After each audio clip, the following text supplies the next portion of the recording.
So in this scenario, I'm an employer for a fast food company. I am going to create an itemized list using this program about my employees' availability. So immediately after hitting run, I am met with entering the hours for the shift, and I am explicitly told that the hours must be between 4 and 12, and that they will remain consistent for every employee entered. So for this list, I'm going to use my full-time employees, and let's say that my store has normal shifts for 8 hours. After that, I'm met with the option to add an employee, delete an employee, and see the schedule. I'm going to add an employee. I'm going to enter the name Jen for this employee, and for employers, oftentimes and specifically for my client, employees are marked whether they are trained or if they are a trainee. So for this program, yes is for trained and no is for trainee. So I'm going to say that Jen is a trainee by inputting no. For days off, I'm going to put Saturdays and Sundays.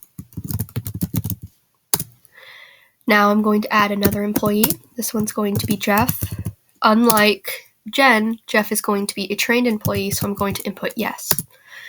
Input all days off. I'm going to say that Jeff has Fridays and Saturdays off. So I'm going to add one more employee. This employee's name is going to be Ash. Ash is going to be a trainee, and Ash is going to have Wednesdays off. Now, let's say that Ash canceled. I'd have to remove Ash from the list, so I'm going to do that by inputting -2. And I'm met with I have to add the name of the employee and their trained status, and I'm giving the format into which I am supposed to input that status. So I will put Ash trainee because I inputted no previously. And then I'm going to enter the days off.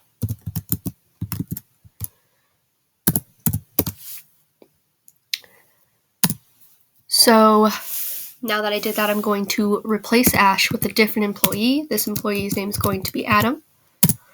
Adam is going to be trained, and Adam is going to have Saturdays.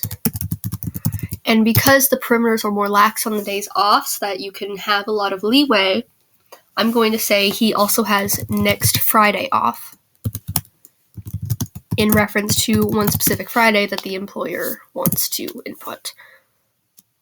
So after that, I'm going to see my schedule, my list, and it states that the following employees are unavailable for an 8-hour shift, and then list the days in which they are unavailable. For Jen, who is stated to be a trainee, it's Saturdays and Sundays.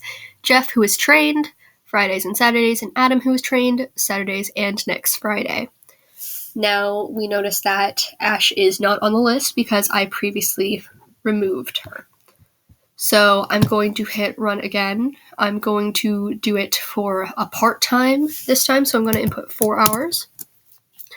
I'm going to add Ash back in. Now, as you can notice, it says explicitly the parameters are to state yes and no, but you can type anything. However, if you attempt that, you will be met with invalid input and asked to state either yes or no. And this does work for anything that isn't yes or no. So I'm going to go ahead and put no and see that worked. And we input all days off, which Ash has Wednesdays. And we see the schedule. There it is. So this also applies to the very beginning, in which you are stated that the parameters are very clearly 4 and 12 and that they will remain consistent. So, for example, I could not put 2 hours, as that would be invalid. So this code can be modified in a few ways. I believe that the parameters can be made either more strict or more lax in certain areas, perhaps a bit more lax when it comes to the hours and a bit more strict when it comes to the days. But this is a fully functioning way to create a list for my client, who is a fast food employer.